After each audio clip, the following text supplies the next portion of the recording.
Around 300 Spartan soldiers held a coastal pass against an army that ancient sources describe as the largest the world had ever seen. He had 2 days of fighting behind him, and 1 day of betrayal ahead of him. He knew, before he marched out that final morning, that he was going to die. He marched anyway. And here's what almost nobody understands. He wasn't being suicidal. According to the historian Herodotus, our main source for this battle, he was running one of the most calculated strategic operations in ancient history. His name was Leonidas, king of Sparta, of the Agoge royal house, around 60 years old at the time. And his story teaches one principle that most people get completely wrong about power. That principle is this: sometimes the strongest move is the one that ends you, if it changes everything that comes after. Welcome to Doctrine of Power. Today we're cutting through the Hollywood myth to look at what actually happened at Thermopylae in August of 480 BCE, and why a defeat became a victory the Persian Empire never recovered from. The year is roughly 540 BCE. Greece isn't a country.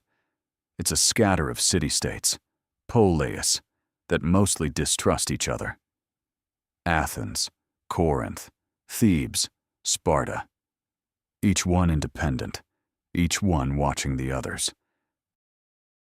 In Sparta, in this period, a boy is born into the Agoge royal house, one of Sparta's 2 simultaneous royal lines. His name, Leonidas, descendant of Leon. His father is king, Xerxes II. And here's something most people don't know about him. He was not the heir. Xerxes had 4 sons. The eldest was Cleomenes, Leonidas's older half-brother, son of a second wife. Then came Doriaeus, Leonidas, and Cleombrotus, all sons of the first wife. Leonidas was 3rd in line. The throne would go to Cleomenes. And because Leonidas wasn't expected to rule, something unusual happened. He went through the agoge, the full Spartan training system. You need to understand what this meant. The Spartan heirs were exempt from the agoge. They studied politics. They lived in the palace. They were soft, by Spartan standards.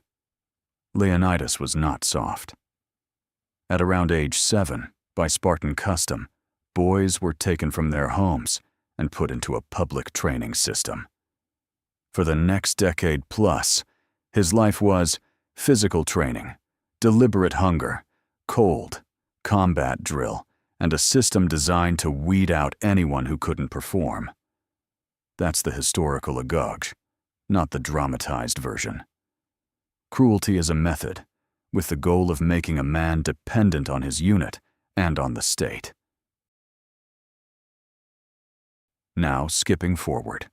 Around 490 BCE, his older half-brother Cleomenes, who had reigned for over 30 years, died. Herodotus says it was suicide. Some modern historians suspect murder. The line skipped his other older brother Doriaeus, who had already died, trying to found a colony in Sicily. The throne fell to Leonidas. He was, by then, probably around 50 years old, and married to Cleomenes' daughter, Gorgo. This matters, because when the Persian crisis came, Leonidas didn't lead his men as a royal commanding subjects. He had eaten the same gruel, slept in the same barracks, bled in the same drills. He was, in a sense, the first Spartan king in living memory who had been forged the same way his men were forged. That credibility is part of what would make 300 men willingly die beside him. The year is 480 BCE. Xerxes I, the Achaemenid king of kings, decides to finish what his father Darius started a decade earlier. Darius had sent an invasion force to punish Athens for backing the Ionian revolt. That force was defeated at Marathon in 490. Now Xerxes is going to finish the job, at scale. You need to grasp the scale. The Achaemenid Empire, at this moment, was the largest empire that had ever existed up to that point. From the Indus River, across the Iranian plateau, through Mesopotamia and Egypt, into Asia Minor, and across the Hellespont. Herodotus, writing decades after the fact, claimed Xerxes mustered over 1.7 million infantry alone. Modern historians reject that number entirely. The credible modern range is roughly 100,000 to 300,000 fighting men. Even at the low end, enormous. Unprecedented for that age. Xerxes' engineers built 2 pontoon bridges of ships across the Hellespont, about 1.4 kilometers of water, and marched the army across into Europe. A fleet shadowed him along the coast. The plan: descend through Thrace and Thessaly, take northern Greece, and then crush whatever remained of the southern resistance. In 481 BCE, an emergency Greek Congress met at the Isthmus of Corinth to form what historians now call the Hellenic League. And here's what most retellings skip. The League was fragile. Most northern cities had already submitted, or Medized, sided with the Persians. Argos refused to fight at all. Thebes was suspect. Of the hundreds of Greek polities, only about 30 actively joined the resistance under Spartan and Athenian leadership. Then came an additional problem, one specific to Sparta. The Persians arrived in central Greece in August of 480 BCE, right in the middle of the Carneia, the Spartan religious festival of Apollo. By Spartan law, all military operations were suspended during the Carneia. The same religious restriction had made them late to Marathon a decade earlier. To make it worse, this was also the period of the Olympic truce, so the rest of Greece was equally constrained. The ephors, Sparta's 5 elected magistrates, had to choose. Their decision was to send Leonidas, with only his personal royal bodyguard, the Hippies, 300 Spartan citizens. An advance expedition. The rest of the Spartan army would march at full strength once the Carneia ended. Per Herodotus, Leonidas handpicked these 300 from men who already had living sons, so that if they died, their bloodlines would continue. He picked the place to fight. Thermopylae, the Hot Gates, the narrow coastal pass between the Calidromon Mountains and the Malian Gulf.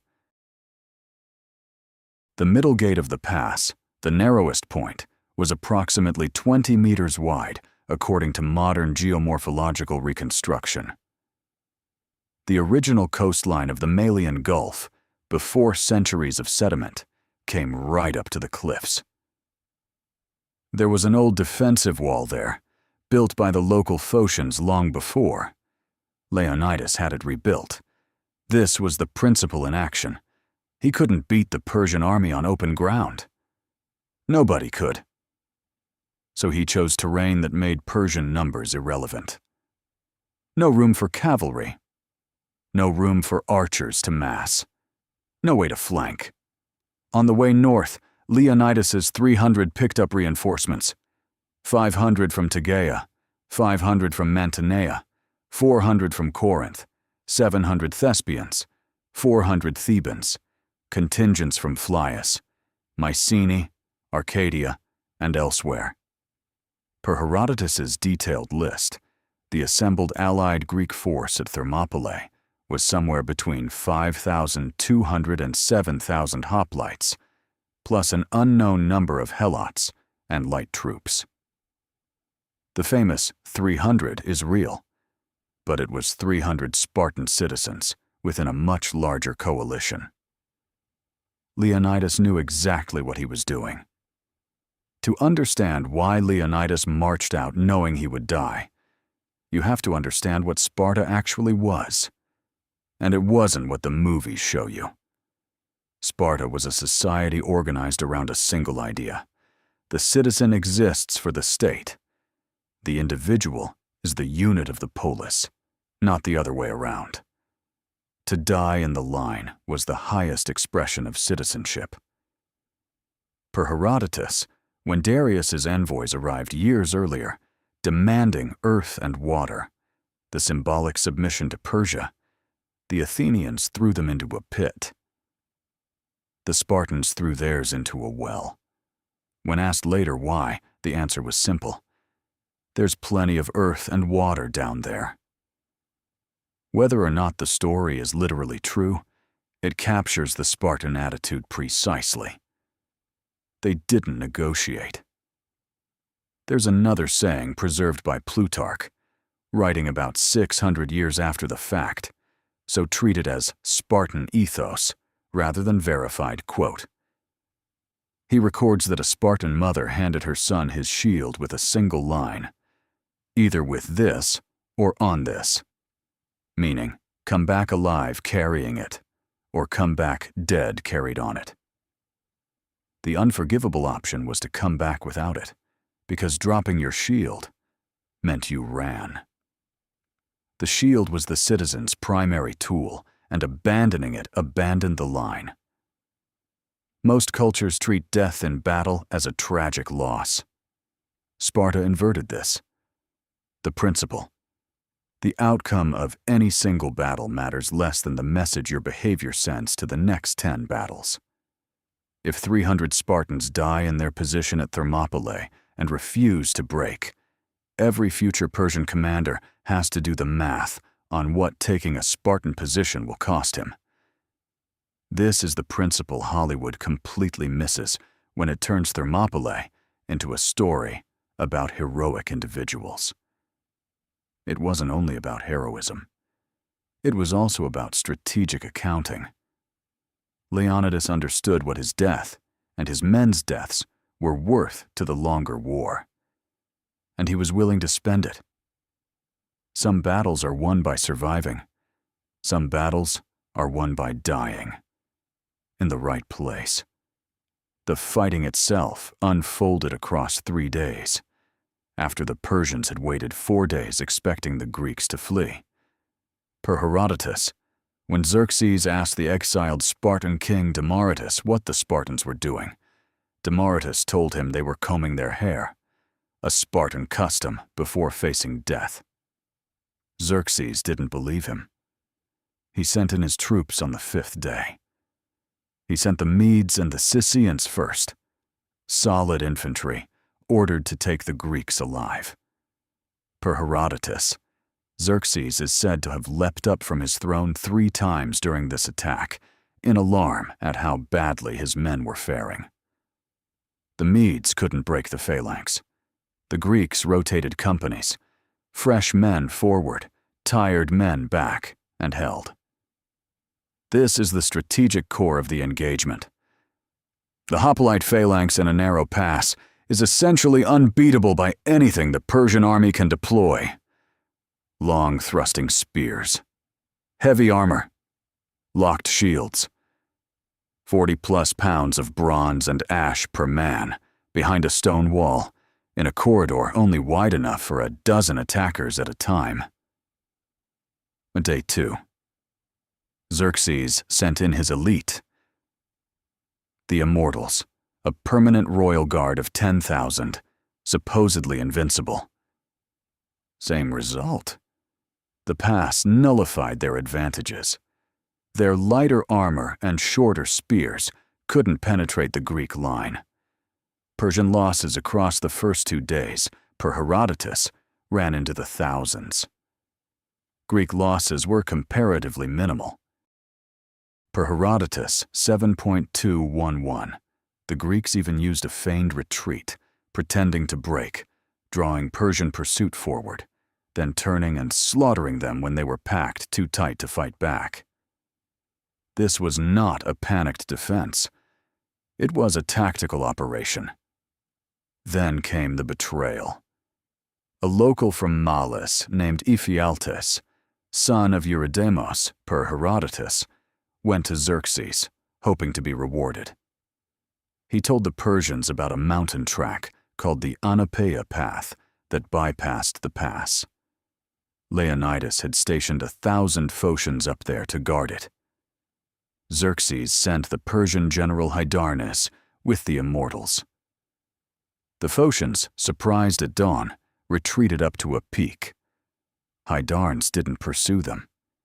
He just went around them and continued the encirclement. Leonidas got the news at dawn. Within hours, the Persians would be in front of him, and behind him. The position was lost. But here's the move that made him a legend. He held a war council. He dismissed most of the allied Greeks. He sent them home, preserving thousands of trained hoplites for the battles still to come at Salamis, Plataea, and Mycale. He kept 300 Spartan citizens. He kept 700 Thespians who refused to leave, under their commander, Thermopylae. The 400 Thebans, per Herodotus, were kept as hostages because Leonidas didn't trust their loyalty. There were also Spartan helots present, though their exact number is uncertain. He then did something tactically aggressive. Rather than wait behind the wall, he marched out into the wider section of the pass, on the offensive, to inflict maximum casualties before the encirclement closed. Leonidas was killed early on the third day. Per Herodotus 7.225, a fierce fight broke out over his body, pushed back and forth 4 times before the Spartans recovered it. 2 of Xerxes' own brothers, Abracomes and Hyperanthes, died trying to take it. The remaining Spartans and Thespians retreated to a small hill called Kolonos and made their last stand. The Persians, learning the lesson, didn't attempt close combat. They surrounded the hill with archers and shot them down. Per Herodotus, total Persian losses across the engagement: around 20,000 dead. Greek dead displayed by Xerxes afterward: 4,000, including helots and the dead from the first 2 days. So what does a Spartan king from 2,500 years ago teach us today? More than you'd expect. Lesson 1. Choose your ground. Leonidas couldn't fight Xerxes on open terrain. Nobody could. So he found terrain where Persian numerical advantage didn't matter. In any contest you face, you have a choice about where it happens. Strong operators move the contest somewhere their opponent's strength becomes irrelevant. Lesson 2. Know what your loss is worth. Leonidas didn't lose at Thermopylae by accident. He lost on purpose because the cost of his loss to the Persians, in bodies, in time, in the warning to every future soldier, was higher than the value of his survival. Sometimes you take losses on purpose. Strong operators optimize for what each contest, won or lost, signals about the next one. Lesson 3. Reputation is a weapon. After Thermopylae, every Persian commander knew something about Greek positions. Taking them costs blood. The follow-on battles at Salamis and Plataea were fought, in part, by a Persian army whose officers had learned to be afraid of disciplined Greek infantry. Your reputation in any field does work for you when you're not in the room. Lesson 4. Unambiguous commitment ends debate. When Leonidas refused to retreat, he wasn't only buying time. He was sending a signal to every wavering Greek city. Sparta is in. Are you? Within months, Athens evacuated to Salamis, the navy committed, and Themistocles got the political cover he needed. The party that commits unambiguously often controls the outcome, because everyone else has to react to a fixed point. Lesson 5. Know what the battle is actually for. Leonidas wasn't trying to defeat Xerxes at Thermopylae. He was trying to delay him, signal Greek commitment, and shift the strategic balance for the campaign that would actually decide the war. Salamis a few weeks later, and Plataea the year after. Both Greek victories. Strong operators fight the war the immediate fight is part of. Centuries later, the poet Simonides composed an epitaph for the dead at Thermopylae. Herodotus preserved it in Book 7 of his histories. Translated, it reads roughly, "Stranger, go tell the Spartans that here, obedient to their laws, we lie." That is the line that survived. Not the casualty count, not the names of the kings. The principle. Leonidas wasn't a martyr. He wasn't a tragic hero. He was a strategist running a calculation most leaders never have the clarity or the courage to run. That's the principle at the heart of Doctrine of Power. The greatest victories are sometimes the ones that look like defeats from the outside, because the real game is bigger than any single battle. Next video, Vlad III, called the Impaler, and the strategic reasoning behind one of the most calculated psychological warfare campaigns in late medieval history.